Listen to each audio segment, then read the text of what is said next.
Hello দর্শক, আসসালামু আলাইকুম। আজকে আপনাদের সাথে আমি একটা জিনিস শেয়ার করতে এসেছি। আজ আমি আমার গার্ডেনে ডাঁটা শাক লাগাচ্ছি প্রথম।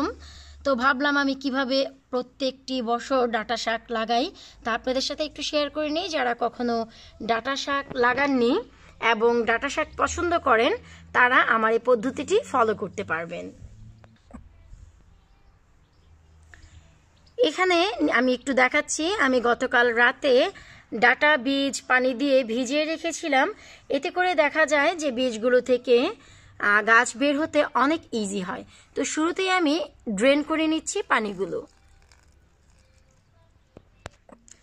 পানিটি সম্পূর্ণ ঝরিয়ে নিয়েছি।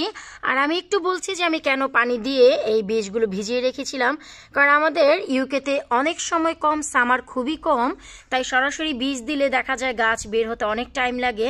একটু ভিজিয়ে রাখলে গাছগুলো খুব ইজিলি বের হয়ে যায়। তো আজকে আমার এই ভিডিওটি শেয়ার করার আরও একটি কারণ আছে। আমরা অনেকে এভাবে বীজগুলো ভিজিয়ে রাখি, তারপর মাটিতে দেওয়ার জন্য যখন আমরা হাতে নেব, এই যে বীজগুলো এগুলো কিন্তু ছড়িয়ে দেওয়া যায় না। দেখুন হাতেই লেগে থাকে, একেবারে হাতে লেগে থাকে। তো আপনি কতবার এভাবে ছিটিয়ে বীজ দিবেন? তো ঠিক এই প্রবলেমগুলোর কিছুটা সলিউশন আমার কাছে আছে। বরাবর আমি যা করি আজ আমি এখন ঠিক তাই করব। এখানে আমি একটি নর্মাল বাটি নিয়ে নিয়েছি, ঘরের ব্যবহার করা বাটি। সে বাটিতে আমি বীজগুলো সব নিয়ে নিচ্ছি।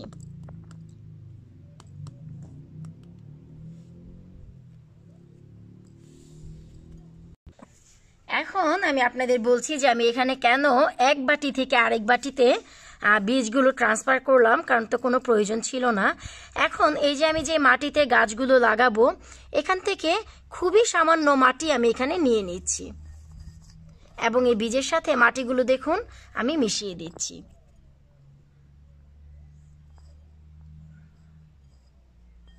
এতে করে আমাদের বীজগুলো যে ভেজা ছিল সে পানিটি কিন্তু এই অলমোস্ট মাটিতে শুষে নিয়ে আসবে এবং অনেক ড্রাই হয়ে গেছে দেখুন, আর হাতে কিন্তু কিছুই লেগে থাকে না।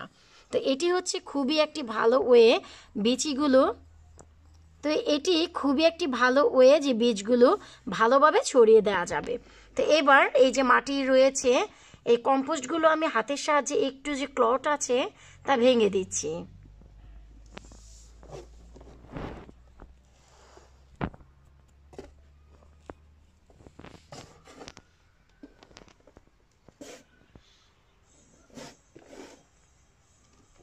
আর লাল শাক বা ডাঁটা শাকের জন্য অনেক বেশি মাটির প্রয়োজন হয় না, এখানে খুবই সামান্য মাটি। আমি একটু দেখাচ্ছি, দেখুন জাস্ট আমার হাত থেকে এতটুকু মাটি আমি নিয়েছি। এবার এই যে মাটিগুলো আছে খুবই ভালো করে নিয়ে সব দিকে ছড়িয়ে দিতে হবে, এতে করে বীজগুলো ওভারঅল সব দিকে যাবে।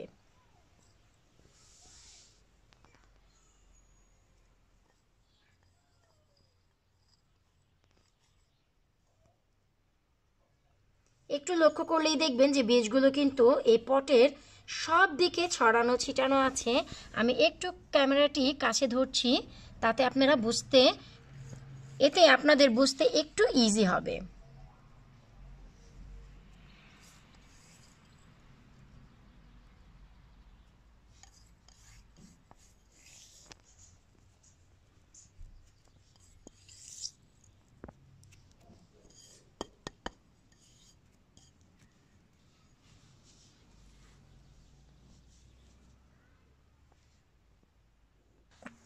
বীজগুলো যখনই দেওয়া হয়ে যাবে তখন খুবই সামান্য মাটি এর উপর দিয়ে দিতে হবে। একটু লক্ষ্য করলেই দেখবেন যে আমি কত অল্প মাটি দিচ্ছি, খুব বেশি না, খুবই সামান্য মাটি দিয়ে দিতে হবে।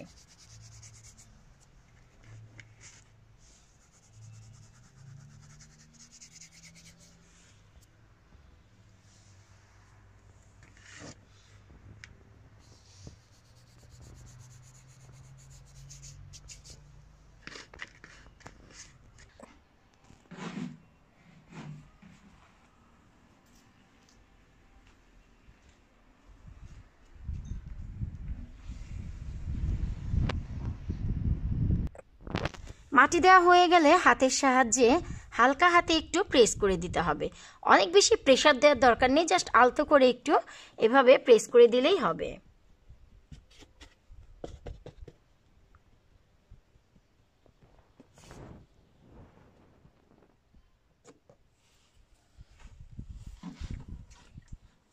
এবার হচ্ছে কিছুটা পানির পালা, আর পানির পরিমাণটি আপনারা একটু দেখুন যে আমি কতটুকু পানি দিচ্ছি। খুবই সামান্য পানি ব্যবহার করতে হবে শুরুতে। অনেক বেশি দিলে আমরা যে বীজগুলো দিয়েছি তা কিন্তু এক জায়গা থেকে আরেক জায়গায় চলে যাবে। জাস্ট উপরিভাগটি কিছুটা ভিজিয়ে রাখতে হবে, দ্যাটস ইট। এবার আমি আপনাদের সাথে একটি জিনিস শেয়ার করব যে কাজটি আমি বরাবরই করি। এখানে দেখছেন যে একটি প্লাস্টিকের ব্যাগ আছে। এবার আমি আমার যে পট, সেই পটটি এই প্লাস্টিকের ব্যাগে ভরে নেব। একটু লক্ষ্য করলেই দেখবেন যে আমি কিভাবে ভরছি। আপনাদের কাছে যেই ধরনের প্লাস্টিকের ব্যাগ থাকে, আই মিন যাদের বাসায় বিন ব্যাগগুলো আছে বড় বড়, তারা সেই ব্যাগগুলো ব্যবহার করতে পারবেন।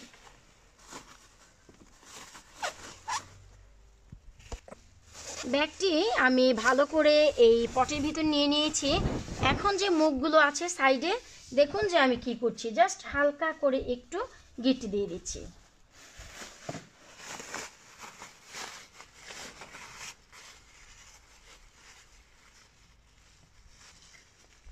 এই প্লাস্টিকটি দেওয়ার একটি কারণ, অনেক সময় দেখা যায় হঠাৎ করে বৃষ্টি চলে আসে, বা এখনো পর্যন্ত আমাদের এখানে কিন্তু সামার আসেনি, ঠান্ডা। ন্যাচারালি যখন সান উঠবে, সূর্য যখন গরম পড়বে, গরমের তাপে একটি ছোটোখাটো গ্রিন হাউসের মতো কাজ করবে এই পটটি। এতে দেখা গেল নর্মালভাবে যদি বীজ দেন, গাছ বের হতে যদি 3 সপ্তাহ লাগে, এভাবে যদি দেন 1 সপ্তাহের ভিতর গাছ বের হয়ে যাবে। এটি হচ্ছে আমার গ্যারান্টি। তো এখন এই পটটি ধরে যে কোনো জায়গায় রেখে দিব। এখানে আর পানি দেওয়ার প্রয়োজন হবে না, কারণ গরমে এই প্লাস্টিকটি অলমোস্ট ভিজে যাবে। ভেতর দিক থেকে অনেক ময়েস্ট তৈরি হবে, যেই পানি থেকেই মাটিটি অলওয়েজ সফট থাকবে। তো আমি নেক্সট আপডেট নিয়ে আপনাদের মাঝে আবারও হাজির হয়ে যাব। ততদিন আপনারা সবাই ভালো থাকুন এবং পরবর্তী আপডেটটি দেখার জন্য অবশ্যই লাবণী কিচেন সাবস্ক্রাইব করুন।